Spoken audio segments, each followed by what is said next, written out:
अम्मा आयशा रज़ी अल्लाह ताला अन्हा ये रिवायत बयान करती हैं, गौर कीजिएगा नाज़रीन कराम, कि रसूल अल्लाह की बारगाह में दोपहर का वक्त आपके कैलूले का वक्त हुआ करता था। उस वक्त बिलउमूम सहाबा आपसे मिलने नहीं आया करते थे, क्योंकि वो इस बात से बखूबी वाकिफ थे कि ये हुजूर के आराम का वक्त है।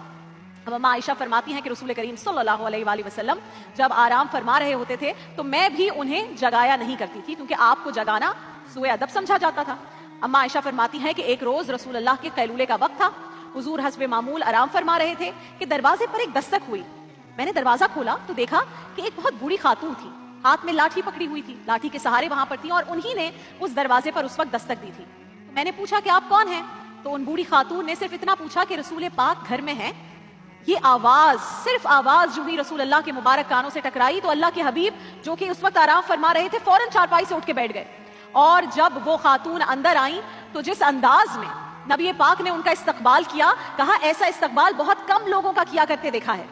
हुजूर खड़े हो गए, फिर महबूब पाक ने उन्हें खुद चारपाई पर बिठाया। अम्मा आयशा फरमाती हैं कि मैंने अंदाजा लगा लिया था कि ये खातून कोई बहुत ही करीबी अजीजा है, कोई खास है, जिनके लिए और जिनके आने से हुजूर बहुत ही ज्यादा मसरूर हुए, खुश हुए।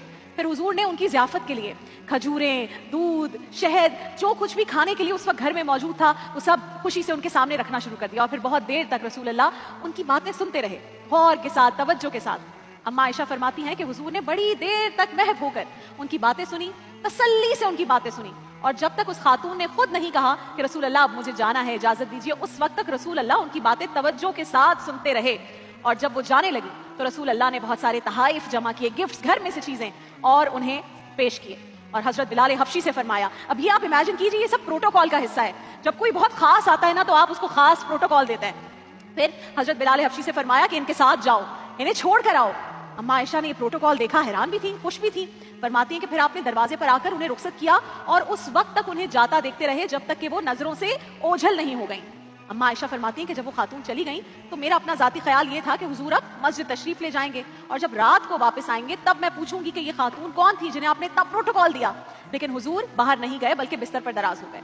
तो अम्मा आयशा फरमाती हैं कि मैं आपके कदमों में बैठी और हुजूर की मुकद्दस आंखें खुली हुई थी। तो मैंने अर्ज किया, हुजूर ये कौन खातून थी जिनका आपने इतना बेहतरीन इस्तकबाल किया? जब मैंने ये पूछा तो हुजूर की आंखों में आंसू चमकने लगे। हुजूर उठ के बैठ गए और फरमाने लगे, आयशा ये खतीजा की सहेली थी। जब हम मक्का में रहते थे तो ये वहां आया करती थी, खतीजा के पास बैठा करती थी, खतीजा उनका इस्तकबाल करती थी, उन्हें खजूरें खिलाती थी, दूध पेश करती थी, शहद पेश किया करती थी। फिर ये बैठकर बातें करती थी तो खतीजा उनकी बातों का जवाब देती थी, बहुत तवज्जो से उनकी बातें सुनती थी।